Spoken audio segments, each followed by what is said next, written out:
ನಮಸ್ಕಾರ ಎಲ್ಲರಿಗೂ ಬೆಳಗಿನ ಶುಭೋದಯ ರೀ. ಎಲ್ಲರೂ ಹೆಂಗದಿರಿ? ಆರಾಮದಿರೇನು? ನಾವು ಆರಾಮದೀವಿ ನೋಡ್ರಿ. ನೀವು ಎಲ್ಲರೂ ಆರಾಮದ್ರಿ ಅಂತೇಳಿ ಭಾವಿಸ್ತಾ ಇವತ್ತಿನ ಲಾಗ್ನ ಸ್ಟಾರ್ಟ್ ಮಾಡೋಣ ಬರ್ರಿ. ಇವತ್ತು ಶುಕ್ರವಾರ ಬೆಳಗ್ಗೆ ಎದ್ದು ಎಲ್ಲ ಕೆಲಸ ಮುಗಿಸಿ ಜಳಕ ಮಾಡಿ ದೇವ್ರಿಗೆ ನಮಸ್ಕಾರ ಮಾಡಿಕೊಂಡು ಫಸ್ಟಿಗಿದ್ರೆ ಕುಡಿಯೋಕೆ ನೀರು ತುಂಬಿಟ್ಟು ನಾಷ್ಟಕ್ಕೆ ರೆಡಿ ಮಾಡ್ಬೇಕು ನೋಡ್ರಿ. ಈಗಿದ್ರೆ ಎಲ್ಲ ತೊಳೆದ್ಬಿಟ್ಟು ನೀರು ತುಂಬಿಡಾಕಂತೀನಿ. ಅಂದ್ರೆ ಮಣ್ಣಿನ ಪಾತ್ರೆ ಆಗಲಿ ಮತ್ತು ತಾಮ್ರದ ಪಾತ್ರೆ ಆಗಲಿ 2 ದಿವಸಕ್ಕಿಂತ ಜಾಸ್ತಿ ದಿವಸ ಇಟ್ಬಿಟ್ಟು ನೀರು ಕುಡಿಬಾರ್ದಂತಾರೆ. ಅಂದರೆ ಇವತ್ತು ಬೆಳಗ್ಗೆ ತುಂಬಿಟ್ರೆ ಮತ್ತು ನಾಳೆ ಬೆಳಗ್ಗೆ ಅವನ್ನ ಚೆಲ್ಬಿಟ್ಟು ಮತ್ತೊಂದು ಸಲ ವಾಶ್ ಮಾಡಿ ತುಂಬಿದ್ರೆ ಒಳ್ಳೆಯದ್ರಿ. ಅಂದರೆ ಅದು ಮಣ್ಣಿಂದು ಮತ್ತು ತಾಳೆ ಪಾತ್ರೆ ಅದೇ ಥರ ಯೂಸ್ ಮಾಡ್ಬೇಕಂತಾರೋ ಅದ್ರ ಬಗ್ಗೆ ನನಗೇನು ಅಷ್ಟೊಂದೇನು ಗೊತ್ತಿಲ್ಲ ರೀ. ಆದರೆ ನಾನು ಹೇಳಿದ್ದನ್ನು ಕೇಳೋದು, ಅದಕ್ಕಾಗಿ ಡೈಲಿ ಸ್ವಲ್ಪ ನೀರೆಲ್ಲ ಚೆಲ್ಬಿಟ್ಟು ವಾಶ್ ಮಾಡಿ ತುಂಬಿಡೋದ್ರಿ. ಈಗಿದ್ರೆ ನಾನು ನಾಷ್ಟಕ್ಕಿದ್ರೆ ಚಪಾತಿ ಪಲ್ಯ ಮಾಡೋದ್ರಿ. ಅಂದರೆ ಡಬ್ಬಿಗೂ ಆಗುತ್ತಾ ಮತ್ತು ನಾಷ್ಟಕ್ಕೂ ಆಗುತ್ತಾ. ಮತ್ತು ನಾಷ್ಟ ಮಾಡಿಬಿಟ್ಟು ಮತ್ತು ಚಪಾತಿ ಪಲ್ಯ ಮಾಡೋದಂದ್ರೆ ಆಗಂಗಿಲ್ಲ. ಅದಕ್ಕಾಗಿ ಈಗ ಫಸ್ಟಿಗೆ ಹಿಟ್ಟು ಕಲಿಸ್ಬೇಕಂತ ತೊಗೊಂಡೆ. ಮತ್ತು ಆಳ್ವಿನೂ ಮಾಡಿಬಿಡ್ಬೇಕು, ಭಾಳ ದಿವಸದಿಂದ ಮಾಡಿದ್ದಿಲ್ಲ ಅಂತ ಆಳ್ವಿ ರೆಡಿ ಮಾಡಾಕಂತೀನಿ ನೋಡ್ರಿ. ಇದು ನಮ್ಮ ಮಮ್ಮಿ ಕೊಟ್ಟಿದ್ದು ಮೊನ್ನೆ ಅಂದ್ರೆ ಹೊಲ್ದಂದು ತಂದಿದ್ರಿ. ಅದಕ್ಕೆ ಇದಕ್ಕೆ ಎಷ್ಟು ಡಿಫ್ರೆಂಟ್ ಐತೆ ನೋಡ್ರಿ. ಇದು ನಾನು ಕಾಜಿನ ಬಾಟಲ್ ಒಳಗಿಂದ ಐತಲ್ಲ ಅದು ಮಾರ್ಕೆಟಿಂದ ತಂದಿದ್ದು. ಇದು ನಮ್ಮ ಮಮ್ಮಿ ಕೊಟ್ಟಿದ್ದು ಸಣ್ಣ ಪ್ಲಾಸ್ಟಿಕ್ ಡಬ್ಬಿ ಒಳಗಿದ್ದು. ಇದು ಸ್ವಲ್ಪ ಬ್ರೌನ್ ಕಲರ್ ಜಾಸ್ತಿ ಐತಿ, ಅಂದರೆ ಚಾಕ್ಲೇಟ್ ಕಲರ್. ಇದು ಸ್ವಲ್ಪ ಲೈಟ್ ಐತ್ರಿ. ಅದು ಜವಾರಿ ಐತಿ ಪ್ಯೂರ್. ಮತ್ತು ಸ್ವಲ್ಪ ಕಾಳು ಸಣ್ಣ ಅದಾವೆ. ಮತ್ತು ಆಳ್ವಿ ಮಾಡಿದಾಗ ಟೇಸ್ಟ್ನೂ ಜಾಸ್ತಿ ಇರುತ್ತೆ ರೀ. ಅಂದರೆ ಯಾವುದೇ ರೀತಿ ಕೆಮಿಕಲ್ ಹಾಕ್ದೇ ಬೆಳೆದಿದ್ದು. ಅಂದರೆ ನಮ್ಮ ದೊಡ್ಡಮ್ಮವ್ರ ಮನೆಯಿಂದ ತಂದಿದ್ರಂತ. ನೋಡಿ ನೀನು ಟೇಸ್ಟ್ ಅದಾವ ಅಂತೇಳಿ ಕೊಟ್ಟಿದ್ರು. ಈಗಿದ್ರೆ ಅದೇ ರೆಡಿ ಮಾಡಾಕಂತೀನಿ ನೋಡ್ರಿ. ಒಂದ್ಸಲ ತೊಳೆದ್ಬಿಟ್ಟು ಕುದಿಸಾಕಿಡಾಕಂತೀನಿ. ಆ್ಯಕ್ಚುಲಿ ತೊಳೆದು ನೆನ್ಸಾಕಿಟ್ರೆ ಬೆಸ್ಟ್ ರೀ. ಆದರೆ ನೆನಪಾಗಿತ್ತಿಲ್ಲ ಅಂದ್ರೆ ಈ ರೀತಿ ಮಾಡ್ಕೋಬೋದು. ತೊಳೆದ್ಬಿಟ್ಟು ಬಿಸಿನೀರಾಗ ಹಾಕಿ ಒಂದು 4-5 ನಿಮಿಷ ಕುದಿಸ್ಕೋಬೇಕಾಗುತ್ತೆ ರೀ. ಅಂದರೆ ಅದು ಕುದ್ದು ಯೆಲ್ಲೋ ಕಲರ್ ಬಿಡೋ ಮಟ ಕುದಿಸ್ಬೇಕಾಗುತ್ತೆ. ಹಾಗಾಗಿ ಈ ಕಡೆ ನಾನು ಆಳ್ವಿ ಕುದಿಸಾಕಿಟ್ಟು ಚಪಾತಿ ಪಲ್ಯ ಮಾಡಿರೈತಂತ ಅವ್ರಿಕೈನು ಇವತ್ತು ಹುರಿದ್ಬಿಟ್ಟು ಅವ್ರಿಗೆ ಪಲ್ಯ ಮಾಡೋಣಂತ ಅವ್ರಿಕೈನು ಹುರಿಯಾಕಂತೀನಿ ನೋಡ್ರಿ. ಬೆಳಗ್ಗೆ ಎದ್ಕೊಳ್ಳಿ ಏನು ಮಾಡ್ಬೇಕಂತ ಗೊತ್ತಾಗಿಲ್ಲ. ಫುಲ್ ಗಡಿಬಿಡಿ ಅನ್ಸಕ್ಕೆ ಸ್ಟಾರ್ಟ್ ಆಗುತ್ತೆ. ಇವಾಗಂತೂ ತಂಡ್ಯಾಗ ಲೇಟಾಗಿ ಎದ್ಬಿಟ್ಟು ಇನ್ನಷ್ಟು ಗಡಿಬಿಡಿ ಸ್ಟಾರ್ಟ್ ಆಗೋದ್ರಿ. ಹಾಗಾಗಿ ಇರೋದನ್ನು 7 ಗಂಟೆಗೆ ಹೇಳಾಕಂತೀವಿ. ಅಂದರೆ ಯೋಗಾನೂ ಬಿಟ್ಟಿದ್ದೀನಿ. ಈಗ ಒಂದು ತಿಂಗಳ ಸಮೀಪನ ಆಯಿತು. ಯಾಕಂದರೆ ತಂಡಿ ಒಳಗೆ ಎದ್ಬಿಟ್ಟು ಯೋಗ ಮಾಡೋಕ್ಕೂ ಆಗಂಗಿಲ್ಲ. ಹಾಸಿಗೆ ಬಿಟ್ಟು ಹೇಳಾಕವಲ್ಲ ಅನ್ಸಾಕತ್ತೈತಿ. ಹಾಗಾಗಿ ಸ್ವಲ್ಪ ಕೆಲಸ ಮಾಡೋದು ಲೇಟನ ಆಗಿಬಿಡುತ್ತೆ ರೀ. ಈಗಿದ್ರೆ ನಾನು ಈ ಕಡೆ ಆವಿ ಕುದಿಸಾಕಿಟ್ಟಿದ್ದೀನಿ, ಒಂದು ಕಡೆ ಅವರಿಗೆ ಹುರಿಯಾಕಂತೀನಿ, ಈ ಕಡೆ ಹಿಟ್ಟನ್ನು ಕಲಸಿಟ್ಟಿದ್ದೀನಿ ನೋಡ್ರಿ. ಈ ರೀತಿ ಮಾಡಿದಾಗ ಏನಿಲ್ಲ ಸ್ವಲ್ಪ ಫಾಸ್ಟಾಗಿ ಆಗಿಬಿಡುತ್ತೆ ಕೆಲಸ. ಈ ಕಡೆ ಆವಿನೂ ರೆಡಿ ಹಾಕತ್ತೈತಿ. ಅದಕ್ಕಷ್ಟೇ ಬೆಲ್ಲ ತುಪ್ಪ ಹಾಕಿಬಿಟ್ಟು ಕುಡಿಯಾಕೆ ಕೊಡಬೇಕು. ಮತ್ತು ಅವ್ರಿಗೇನೋ ಹುರಿದ್ಬಿಟ್ಟು ಅದನ್ನ ಪಲ್ಯ ಮಾಡಾಕಂತಿದ್ರೆ ಅದನ್ನು ಕುದಿಸ್ಬಿಟ್ಟು ಜಾಸ್ತಿ ಮಾಡೋದು. ಹುರಿದ್ಬಿಟ್ಟು ಮಾಡಿಬಿಟ್ರೂ ಟೇಸ್ಟ್ ಜಾಸ್ತಿ ಆಗುತ್ತೆ. ಅಂದರೆ ಇದು ಸಂಗಟ ಮೊಸರು ಇದ್ಬಿಟ್ರೆ ಬೆಸ್ಟ್ ಆಗುತ್ತೆ. ಹಂಗೆ ಅಂದ್ರೆ ಸ್ವಲ್ಪ ಡ್ರೈ ಅಂಥೇಳಿ ಟೇಸ್ಟ್ ಅನ್ಸಂಗಿಲ್ಲ. ಸ್ವಲ್ಪ ಮೊಸರು ಹಾಕೊಂಡು ತಿಂದರೆ ನಮ್ಮ ಮನೆಯವ್ರಿಗೆ ಇಷ್ಟ ಆಗುತ್ತೆ. ಅದಕ್ಕಾಗಿ ಇವತ್ತು ಮೊಸರು ಮಾಡಿದ್ದೆ ಅಂತ ಈ ಥರ ಪಲ್ಯ ಮಾಡಾಕತ್ತಿದ್ದು. ಈ ಕಡೆ ಆಳ್ವಿ ಏನು ಕುದೀತಲ್ರಿ, ಅದಕ್ಕೆ ಎಷ್ಟು ಬೇಕಲ್ಲ ಅಷ್ಟು ಬೆಲ್ಲ ಹಾಕಿದ್ದೀನಿ. ಬೆಲ್ಲ ಹಾಕಿದ ತಕ್ಷಣ ಈ ರೀತಿ ಅದು ಸ್ವಲ್ಪ ಕಪ್ ಬುರುಗು ಥರ ಬರುತ್ತೆ ರೀ. ಅದು ಚಮಚೆಯಿಂದ ತೆಗೆದು ಬಿಡೋದೇ ಬೆಸ್ಟ್. ಈಗಿದ್ರೆ ಅದನ್ನ ತೆಗೆದ್ಬಿಟ್ಟು 1-2 ಚಮಚದಷ್ಟು ತುಪ್ಪ ಹಾಕಿ ಮಿಕ್ಸ್ ಮಾಡ್ಕೊಂಡು ಕುಡಿದ್ರೆ ಐತೆ ನೋಡ್ರಿ. ಯಾರಿಗೆಲ್ಲ ಕೈಕಾಲು ನೋವು ಮತ್ತು ಸುಸ್ತಾಗುತ್ತಲ್ಲ, ವಾರದ 1-2-3 ಸಲ ಕುಡಿಯೋದು ಬೆಸ್ಟ್. ನಾನು ನೆನಪಾದಾಗ ರೆಡಿ ಮಾಡ್ಕೋದ್ರಿ. ಅಂದರೆ ಬೆಳಗ್ಗೆ ನಾಷ್ಟದ ಕೆಲಸ ಹೀಗಾಗಿ ಇದು ನೆನಪಾಗಂಗಿಲ್ಲ. ನೆನಪಾದಾಗ ಕೆಲವೊಂದು ಸಲ ಮಾಡಿರ್ತೀನಿ. ಆಲ್ರೆಡಿ ಭಾಳ ಸಲ ಹೇಳಿದ್ದೀನಿ ನಾನು ಈ ರೀತಿ ಮಾಡ್ಕೊಂಡು ಕುಡಿಯೋದಂತೇಳಿ. ನನಗೆ ಮತ್ತು ನಮ್ಮ ಮನೆಯವ್ರಿಗೆ ತನಗೆ 3 ಮಂದಿಗೆ ಇಷ್ಟ ಆಗುತ್ತೆ ರೀ. ಈಗಿದ್ರೆ ಹಾಗಾಗಿ 3 ಮಂದಿಗೆ ರೆಡಿ ಮಾಡಿಟ್ಟೆ. ನನಗೆ ಕುಡಿಯೋಕೆ ಟೈಮ್ ಇದ್ದಿದ್ದಿಲ್ಲ ಅಂತ ಆಮೇಲೆ ಕುಡಿದ್ರಾಯ್ತು, ಇನ್ನು ಬಿಸಿ ಇರುತ್ತೆ ಅಂತ. ನಮ್ಮ ಮನೆಯವರು ತಮಗೂ ಅಷ್ಟು ಆರಿಸ್ಕೊಂಡ್ಬಿಟ್ಟು ತನಗಷ್ಟು ಪ್ಲೇಟ್ನ ಹಾಕಿ ಆರಿಸಿ ಮತ್ತೆ ಕಪ್ನ ಹಾಕಿ ಇಟ್ಟು ಹೋದರು.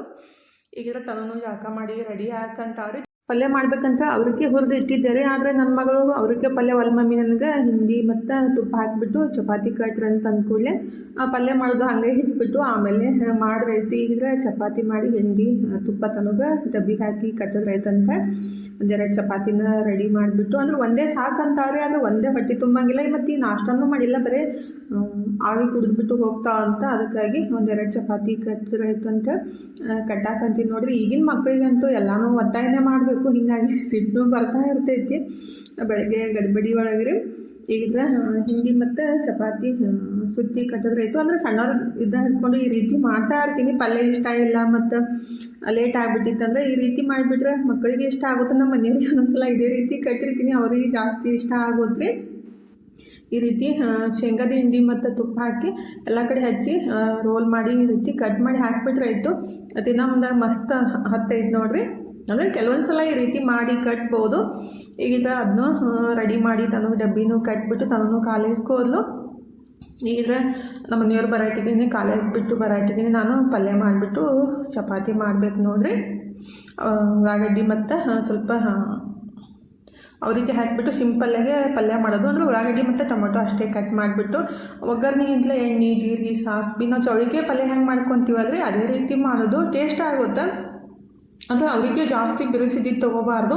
ಅಂದರೆ ನಮ್ಮ ಕಡೆ ಜಾಸ್ತಿ ಸಿಗ್ತಾವ್ರಿ ಅವರಿಗೆ. ಅಂದರೆ ಅದು ಮ್ಯಾಲಿನ ಸಪ್ಪಿ ಸಮೇತನ ಮುರಿದ್ಬಿಟ್ಟು ಅದನ್ನ ಹುರಿದು ಆಮೇಲೆ ಅದಕ್ಕೆ ಸಿಂಪಲ್ಲಾಗಿ ಒಗ್ಗರಣೆ ಹಾಕಿಬಿಟ್ರೆ ಪಲ್ಯ ಟೇಸ್ಟ್ ಆಗುತ್ತೆ. ಚಪಾತಿಗಾಗಲಿ ರೊಟ್ಟಿಗಾಗಲಿ ಆಲ್ರೆಡಿ ನಾನು ಇದು ಪಲ್ಯ ಯಾವ ರೀತಿ ಮಾಡ್ತೀನಂತ ನಿಮ್ಮ ಸಂಗಟ ಶೇರ್ ಮಾಡ್ಕೊಂಡಿದ್ದೀನಿ ರೀ. ಎಣ್ಣೆಗೆ ಜೀರಿಗೆ ಸಾಸಿವೆ ಮತ್ತು ಬೆಳ್ಳುಳ್ಳಿ ಉಳ್ಳಾಗಡ್ಡಿ ಮತ್ತು ಟೊಮೆಟೊ ಖಾರದ ಪುಡಿ ಅರಿಶಿನ ಪುಡಿ ಎಲ್ಲ ಹಾಕಿಬಿಟ್ಟು ಆಮೇಲೆ ಟೊಮೆಟೊ ಅವರಿಗೆ ಎಲ್ಲ ಹಾಕಿ ಚಲೋತ್ನಾಗ ಮಿಕ್ಸ್ ಮಾಡಿ ಖಾರ ಪುಡಿ ಮತ್ತು ಸ್ವಲ್ಪ ಶೇಂಗಾದ ಪುಡಿ ಹಾಕಿಬಿಟ್ರೆ ಅವರಿಗೆ ಪಲ್ಯನೂ ರೆಡಿ ಆಗುತ್ತೆ. ಈಗ ಚಪಾತಿ ರೆಡಿ ಮಾಡಿ ನಮ್ಮ ಮನೆಯವ್ರಿಗೆ ಡಬ್ಬಿ ಕಟ್ಟಿ ಅವರು ಊಟ ಮಾಡಿಬಿಟ್ಟು ಕೆಲ್ಸಕ್ಕೆ ಹೋದರು. ನಾನಿದ್ರೆ ಚಪಾತಿ ಮಾಡಾಕತ್ತಿದ್ದೆ ರೀ. ಲಾಸ್ಟಿಗೆ ಒಂದು ಕ್ಯಾರೆಟ್ ಹೋಳಿಗೆ ಮಾಡ್ಕೊಂಡ್ರೆ ಇತ್ತಂತ ರೆಡಿ ಮಾಡಾಕಂತೀನಿ ನೋಡಿರಿ. ನಾವು ಹೆಣ್ಮಕ್ಳು ಏನಾದರೂ ಮಾಡ್ತಾನೆ ಇರೋದು ಕಿತಾಪತಿ ಕೆಲಸ. ಅಂದರೆ ಸಜ್ಜಕ ಹೋದಾಗೂ ಅಷ್ಟೇ ಅದು ರಾತ್ರಿ ಮಾಡಿದಾಗ ಬೆಳಿಗ್ಗೆ ಓದಿತ್ತಂದ್ರೆ ತಿನ್ನೋಕೆ ಮನ್ಸು ಬರೋಂಗಿಲ್ಲಲ್ರಿ. ಅವಾಗ ಈ ರೀತಿ ನಾವು ಚಪಾತಿ ಹಿಟ್ಟೊಳಗೆ ಹಾಕಿ ಹೋಳಿಗೆ ಮಾಡಿಬಿಟ್ಟು ತಿಂದ್ರೆ ಆಯಿತು. ಮಸ್ತ್ ಹತ್ತೈತೆ ತುಪ್ಪ ಹಾಲು ಹಾಕ್ಕೊಂಡು. ಅದಕ್ಕಾಗಿ ಈಗ ಕ್ಯಾರೆಟ್ ಹಲ್ವಾ ಮಾಡಿದ್ದೆಲ್ಲ ನಿನ್ನೆ ಜಾಸ್ತಿನೇ ಆಗಿತ್ತು. ಮತ್ತು ನಮ್ಮ ಎದುರಿನ ಮನೆಯವ್ರ ಹುಡುಗಿಗೂ ಸ್ವಲ್ಪ ಕೊಟ್ಟಿದ್ದೆ. ಇನ್ನೂ ಇಷ್ಟ ಐತಿ. ಈಗ ಬೆಳಗ್ಗೆ ತಿನ್ನೋಕೆ ಒಲ್ಲ ಅನ್ಸುತ್ತದ್ರಿ. ಅದಕ್ಕಾಗಿ ಈ ರೀತಿ ಗೋಧಿ ಹಿಟ್ಟೊಳಗೆ ಹಾಕಿ ಹೋಳಿಗೆ ಮಾಡಿದ್ದೆ. ಅಂದರೆ ಒಂದೇ ಮಾಡ್ಕೊಂಡಿದ್ದೆ. ನನಗೆ ಯಾವ ರೀತಿ ಆಗುತ್ತೆ ನೋಡೋಣ ಟೇಸ್ಟ್ ಅಂತೇಳಿ. ಟೇಸ್ಟ್ ಮಾತ್ರ ಸಖತ್ತಾಗಿ ಬಂದಿದ್ದು ನೋಡಿರಿ.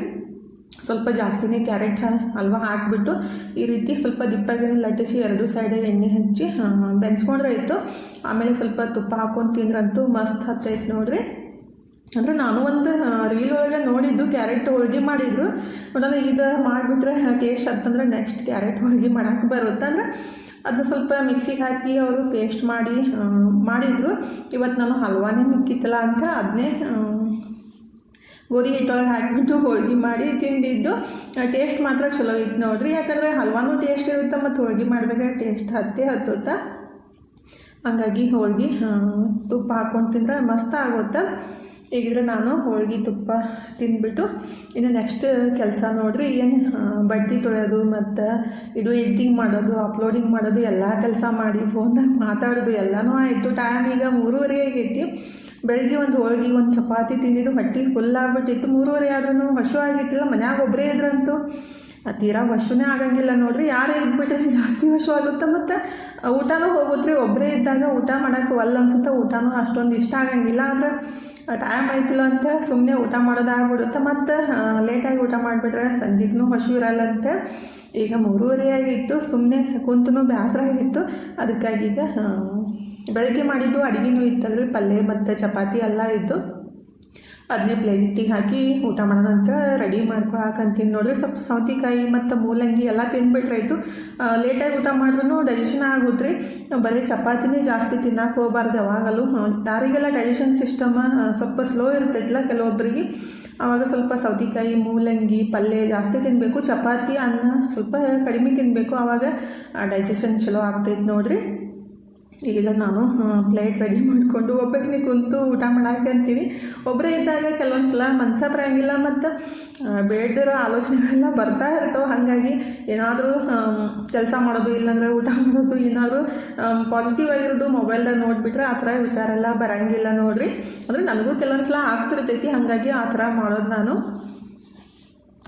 ಈಗಿದ್ರೆ ಟೈಮ 6 ಗಂಟೆ ಆಗೈತೆ ನೋಡಿರಿ. ನಾನು ಕಸ ಗುಡಿಸಿ ಕೈಕಾಲು ಮುಖ ತಗೊಂಡು ದೇವ್ರ ಮುಂದೆ ದೀಪ ಹಚ್ಬಿಟ್ಟು ಮತ್ತು ಸಂಜೆ ಮುಂದಾಗ ಹಸುನೂ ಜಾಸ್ತಿ ಇದ್ದಿತ್ತಲ್ಲ, ಅದಕ್ಕಾಗಿ ಚುಮ್ಮರಿ ಮಾಡಿಬಿಟ್ಟು ತಿನ್ನೋದಂತ ರೆಡಿ ಹಾಕಂತೀನಿ ನೋಡಿರಿ. ಇವತ್ತೇನೈತಲ್ಲ ಈ ಕೊಲ್ಲಾಪುರ ಚುಮ್ಮರಿಯಿಂದ ಸ್ವಲ್ಪ ಡಿಫ್ರೆಂಟಾಗಿ ಸ್ನ್ಯಾಕ್ಸ್ ಥರ ಮಾಡೋದು. ಅಂದರೆ ಜಾಸ್ತಿ ಎಣ್ಣೆ ಮತ್ತು ಗ್ಯಾಸ್ ಹಚ್ಚದೇ ಮಾಡ್ಕೋಬೋದು ರೀ. ಇದು ಟೈಮ್ ಪಾಸ್ನೂ ಆಗುತ್ತೆ ಮತ್ತು ಸಂಜೆ ಮುಂದೆ ಏನಾದರೂ ತಿಂದುಬಿಟ್ಟು ಸ್ವಲ್ಪ ಚಹಾ ಕುಡಿದ್ಬಿಟ್ರಾಯ್ತು. ಸಂಜೆ ರಾತ್ರಿ ಊಟ ಮಾಡೋ ಅವಶ್ಯಕತೆ ಇಲ್ಲ. ಅಂದರೆ ಹಸಿವು ಜಾಸ್ತಿ ಇರ್ಲಿಕ್ಕಂದ್ರೆ ಈ ರೀತಿ ಮಾಡೋದು. ಈ ಕೊಲ್ಲಾಪುರ ಚುಮ್ಮರಿ ಅಂತೂ ಭಾಳ ಟೇಸ್ಟ್ ಇರ್ತಾವೆ ನೋಡ್ರಿ. ಅಂದರೆ ನಾವೆಲ್ಲ ಸಣ್ಣ ಇದ್ದಾಗ ಇನ್ನಾದರೂ ಜಾತ್ರೆ ಒಳಗೆಲ್ಲ ಸಿಗ್ತಾವೆ. ಅವನ್ನ ತಂದುಬಿಟ್ಟು ಅದು ಸ್ವಲ್ಪ ಶೇಂಗಾ ಹಾಕ್ಕೊಂಡು ತಿನ್ನೋಕೆ ಭಾಳ ಮಸ್ತ್ ಹತ್ತಾವೆ ನೋಡ್ರಿ. ಕುರುಮ್ ಸಖತ್ತಾಗಿರ್ತಾವೆ, ಕ್ರಿಸ್ಪಿಯಾಗಿರ್ತಾವಲ್ಲ. ಹಾಗಾಗಿ ಮತ್ತು ಸ್ವಲ್ಪ ಉಪ್ಪು ಇರ್ತಾವಲ್ರಿ, ಹಂಗಾಗಿ ಅವು ಹಂಗೆ ತಿನ್ನಕ್ಕೂ ರುಚಿ ಹತ್ತಾವು. ಈಗ ಎಷ್ಟು ಬೇಕಷ್ಟು ಚುಮ್ಮರಿನ ಒಂದು ಬುಟ್ಟಿಗೆ ಹಾಕಿ ಇಟ್ಟಿದ್ದೀನಿ. ಹಾಗಾದ್ರೆ ಜಸ್ಟ್ ಈ ಥರ ಫ್ರೆಶ್ ಮಾಡಿಬಿಟ್ರಾಯ್ತು. ಅಷ್ಟು ಮುರ್ಕೊಂಡ್ಬಿಡ್ತಾವೆ, ಅಷ್ಟು ಕ್ರಿಸ್ಪಿಯಾಗಿರ್ತಾವೆ, ಅಂದ್ರೆ ಗರಿ ಆಗಿರ್ತಾವೆ. ಈಗ ಒಂದು ಪೌಡ್ರ್ ರೆಡಿ ಹಾಕಂತೀನಿ ನೋಡಿರಿ. ಈ ರೀತಿ ಪೌಡ್ರ್ ಮಾಡಿ ನೀವು ಯಾವುದೇ ಚಾಟ್ಗಾಗಲಿ ಮತ್ತು ಚುಮ್ಮರಿ ಮಾಡೋಕ್ಕಾಗಲಿ ಹಾಕಿಬಿಟ್ರೆ ಟೇಸ್ಟ್ ಮಸ್ತ್ ಇರ್ತೈತಿ. ಚಾಟ್ ಮಸಾಲ ಥರ ರೀ. ಇದಕ್ಕೆ ಒಂದು ಅರ್ಧ ಚಮಚದಷ್ಟು ಬ್ಲ್ಯಾಕ್ ಸಾಲ್ಟ್ ಮತ್ತು ಧನಿಯಾ ಪುಡಿ ಒಂದು 1/4 ಚಮಚದಷ್ಟು ಮತ್ತು ಜೀರಿಗೆ ಪುಡಿ ಒಂದು 1/4 ಚಮಚದಷ್ಟು, ಸ್ವಲ್ಪ ಇಂಗು ಮತ್ತು ಸ್ವಲ್ಪ ಶುಂಠಿ ಪುಡಿ ರೀ, ಸ್ವಲ್ಪ ಆಮ್ಚೂರು ಪುಡಿ ಹಾಕಿದ್ದೀನಿ ಮತ್ತು 1.5 ಚಮಚದಷ್ಟು ಸಕ್ಕರೆ ಹಾಕಿದ್ದೀನಿ ರೀ. ಮತ್ತು ಖಾರಕ್ಕೆ ಎಷ್ಟು ಬೇಕಷ್ಟು ಖಾರದ ಪುಡಿ ಹಾಕಬೇಕು. ಸ್ವಲ್ಪ ಪುದೀನ ಹಾಕಿನಿ ರೀ ಒಣಗಿದ್ದು. ಮತ್ತು ಇದಕ್ಕೆ ಉಳ್ಳಾಗಡ್ಡಿ ಪುಡಿ ಮತ್ತು ಶುಂಠಿ ಪುಡಿ ಹಾಕಿಬಿಟ್ರಂತೂ ಸಖತ್ತಾಗಿರುತ್ತೆ ರೀ ಅದು ಮಸಾಲ. ಆದ್ರೆ ನನ್ನ ಕಡೆ ಇಲ್ಲ, ಬೆಳ್ಳುಳ್ಳಿ ಪುಡಿ ಮತ್ತು ಉಳ್ಳಾಗಡ್ಡಿ ಪುಡಿ ಮಾಡಿಲ್ಲ ರೀ. ಅಂದರೆ ಬೆಳ್ಳುಳ್ಳಿ ಮತ್ತು ಉಳ್ಳಾಗಡ್ಡಿ ಒಣಗಿಸ್ಬಿಟ್ಟು ಪೌಡ್ರ್ ಮಾಡಿಟ್ಟು ಇದಕ್ಕೆ ಮಿಕ್ಸ್ ಮಾಡಬೇಕಾಗುತ್ತೆ. ಅಂದ್ರೆ ಅದು ಪೆರಿ ಮಸಾಲ ಅಂತ ಇರುತ್ತೆ, ಹೊರಗಡೆ ಸಿಗುತ್ತೆ, ಆದರೆ ಭಾಳ ಟೇಸ್ಟ್ ಇರುತ್ತೆ. ಅಂದರೆ ನಾನು ಮನೆಯೊಳಗೆ ಸಿಂಪಲಾಗಿದ್ದ ಈ ರೀತಿ ಯೂಸ್ ಮಾಡೋದು. ಯಾವುದಾದ್ರೂ ಚಾಟ್ಸ್ ಮಾಡಿದಾಗಲಿ ಚುಮ್ಮರಿ ಮಾಡಿದಾಗಲಿ ಈ ರೀತಿ ಹಾಕಿಬಿಟ್ರೆ ಮಸ್ತಾಗಿರುತ್ತೆ. ಚುಮ್ಮರಿಗೆ ಇದು ಪೌಡ್ರ್ ಮತ್ತು ಉಳ್ಳಾಗಡ್ಡಿ, ಟೊಮೆಟೊ, ಸ್ವಲ್ಪ ಉಪ್ಪು, ನಿಂಬೆಹಣ್ಣು, ಸೇವು, ಉಳ್ಳಾಗಡ್ಡಿ ಮತ್ತು ಪುಟಾಣಿ ಎಲ್ಲ ಹಾಕಿಬಿಟ್ಟು ಚಲೋತ್ನಾಗೆ ಮಿಕ್ಸ್ ಮಾಡಿಬಿಟ್ರಾಯ್ತು. ಮಸ್ತಾಗಿರೋ ಚುಮ್ಮರಿ ಚಾಟ ರೆಡಿ ಆಗುತ್ತೆ ನೋಡಿರಿ. ಏನಾದರೂ ಹೊಟ್ಟೆ ತಿಂದ್ಬಿಟ್ರು ಈ ರೀತಿ ಕಮೆಂಟ್ ಹಾಕ್ತಾರೆ ನೋಡಿರಿ, ಏನು ಜಾಸ್ತಿ ತಿಂತೀರಿ, ದನ ತಿನ್ನಂಗೆ ತಿಂತೀರಿ ಅಂತ. ಹೊಟ್ಟೆ ಎಷ್ಟು ಹಿಡಿಯುತ್ತಲ್ಲ ಅಷ್ಟೇ ತಿಂತೀವಿ, ಏನು ಜಾಸ್ತಿ ಅಂತ ತಿನ್ನಕ್ಕೆ ಹೋಗಂಗಿಲ್ಲ ರೀ. ಎಲ್ಲರಿಗೂ ಅದು ಎಷ್ಟು ಬೇಕಲ್ಲ ಅಷ್ಟೇ ತಿನ್ಬೇಕಾಗುತ್ತೆ. ದನ ತಿನ್ನಂಗೆ ತಿಂತೀರಿ, ಎಲ್ಲನೂ ತಿನ್ನೋದು ಬಿಟ್ಟು ದುಡ್ಡು ಉಳಿಸ್ಬೇಕಂತ ನಮಗೇನು ಆಸೆ ಇಲ್ಲ ರೀ. ನಮಗೆ ಹೊಟ್ಟೆಗೆ ಎಷ್ಟು ಬೇಕಷ್ಟು ತಿಂತೀವಿ. ಒಂದಿಬ್ಬರು ಸಿಸ್ಟರ್ ಯಾವ ರೀತಿ ಕಮೆಂಟ್ ಹಾಕ್ಯಾರ ನೋಡ್ರಿ, ದನ ತಿನ್ನಂಗೆ ತಿಂತೀರಿ ಅಂದ್ರೆ ಆ ಥರ ಅವ್ರ ಮೈಂಡ್ ಸೆಟ್ ಇರುತ್ತೆ, ಆ ಥರ ಅದಕ್ಕೆ ಕಮೆಂಟ್ ಹಾಕ್ತಾರೆ. ಎಲ್ಲರೂ ಅದೇ ಥರ ಇರಂಗಿಲ್ಲ ರೀ. ಕೆಲವೊಬ್ರಂತೂ ನಂಗೆ ಇಷ್ಟು ಚಂದ ಕಮೆಂಟ್ ಹಾಕ್ತಾರಲ್ಲ, ನೋಡ್ತಾ ಇದ್ರೇ ಏನೋ ಒಂಥರ ಖುಷಿ ಆಗುತ್ತೆ. ಏನಪ್ಪ ನಮ್ಮ ಮನಸ್ಸಿಗೆ ಎಷ್ಟು ಹತ್ತಿರ ಅದಾರಂತ ಅನ್ನಿಸ್ತಾ ಇರ್ತೈತಿ. ಅಂದರೆ ನಮ್ಮ ಅಕ್ಕ ತಂಗಿನೂ ಅದಾರಂತ ಆ ಥರ ಅನ್ನಿಸ್ತಾ ಇರ್ತೈತಿ. ಬಟ್ ಕೆಲವೊಬ್ರು ಇರ್ತಾರೆ, ಅವ್ರಿಗೆ ಏನು ಹೇಳ್ಬೇಕಂತಲೇ ಗೊತ್ತಾಗಂಗಿಲ್ಲ. ಆ ಥರ ಕಮೆಂಟ್ ಮಾಡೋರಿಗೆ ಅಂದ್ರೆ ತಿನ್ನೋದು ಬಿಟ್ಟು ದುಡ್ಡು ಉಳಿಸ್ಬೇಕು ಅಂತ ಕರ್ಮ ನಮಗೇನು ಬಂದಿಲ್ಲ ರೀ. ಮನುಷ್ಯ ಅಂದಮೇಲೆ ಹೊಟ್ಟೆಗೆ ಬಟ್ಟಿಗಾಗಿನೇ ಮಾಡೋದು ಎಲ್ಲರೂ. ತಿನ್ನೋದು ಕಮ್ಮಿ ಮಾಡು ಮತ್ತು ಎಲ್ಲ ತಿಂದ್ಬಿಟ್ಟು ಗಂಡನ ಮನೆ ಮಸೂತಿ ಮಾಡ್ತಿ ಅಂತ ಅನ್ನಕ್ಕೆ ನೀವ್ಯಾರು? ನನ್ನ ಗಂಡ ಯಾವತ್ತೂ ಅನ್ನಂಗಿಲ್ಲ ನೀ ಜಾಸ್ತಿ ತಿಂತೀನಿ ಹಾಳು ಮಾಡ್ತಿ ಅಂತ ಯಾವತ್ತೂ ಅಂದಿಲ್ಲ, ಇನ್ನೂ ಅನ್ನಂಗಿಲ್ಲ. ಮತ್ತು ನೀ ಕೆಲ್ಸಕ್ಕೆ ಹೋಗ್ಬೇಕು, ಒಬ್ಬನೇ ದುಡಿಬೇಕಂತ ಯಾವತ್ತೂ ಅನ್ನಕ್ಕೆ ಹೋಗಿಲ್ಲ, ಅಂದಿಲ್ಲ ನೋಡಿ. ಬಟ್ ಕೆಲವೊಬ್ರಿಗೆ ಏನು ಗೊತ್ತೇಂದ್ರೆ ನೀವು ಮನ್ಯಾಗ ಕುಂದಿರ್ತಿ ಮತ್ತು ದನ ತಿನ್ನಂಗೆ ತಿಂತೀರಿ ಮತ್ತು ಆ ಥರ ಮತ್ತು ಅಂತ ಇರ್ತಾರಲ್ಲ. ಅಂದರೆ ಅವ್ರಿಗೆ ಏನು ಹೇಳ್ಬೇಕಂತ ಗೊತ್ತಾಗಂಗಿಲ್ಲ. ಅಂದ್ರೆ ನಮ್ಮ ಮನೆ ನಾವು ತಿಂದ್ರೂ ಅವ್ರಿಗೆ ಏನು ತ್ರಾಸ ಆಗುತ್ತೇನೋ ಗೊತ್ತಿಲ್ಲ.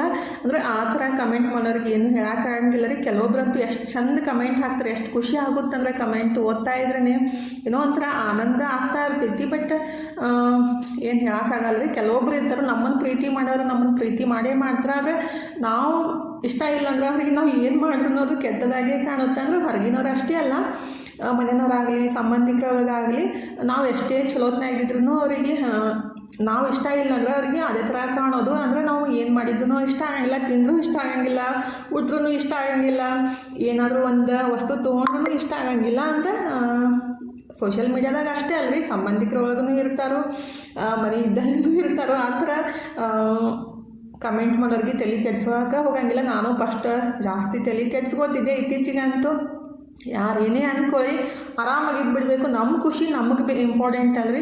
ಮತ್ತೊಬ್ರಿಗೋಸ್ಕರ ಇದೇ ಥರ ಇರಬೇಕು, ಆ ಥರನೇ ನಡ್ಕೋಬೇಕು ಅಂತ ಅಂದ್ಕೊಂಡ್ಬಿಟ್ಟು ನಮ್ಮ ಖುಷಿನ ನಾವು ಹಾಳು ಮಾಡ್ಕೊಳಕ್ಕೆ ನನಗೇನು ಅಷ್ಟು ಇಷ್ಟ ಆಗಂಗಿಲ್ಲ ರೀ. ಹಾಗಾಗಿ ನಮ್ಮನ್ನು ಪ್ರೀತಿ ಮಾಡೋರಿಗೆ ನಾವು ಜಾಸ್ತಿ ಸಿಕ್ಕಾಪಟ್ಟೆ ಪ್ರೀತಿ ಮಾಡ್ತೀವಿ. ನಮ್ಮನ್ನು ಯಾರು ದ್ವೇಷ ಮಾಡ್ತಾರಲ್ಲ ಅದಕ್ಕಿಂತ ಜಾಸ್ತಿನೇ ದ್ವೇಷ ಮಾಡ್ತೀವಿ.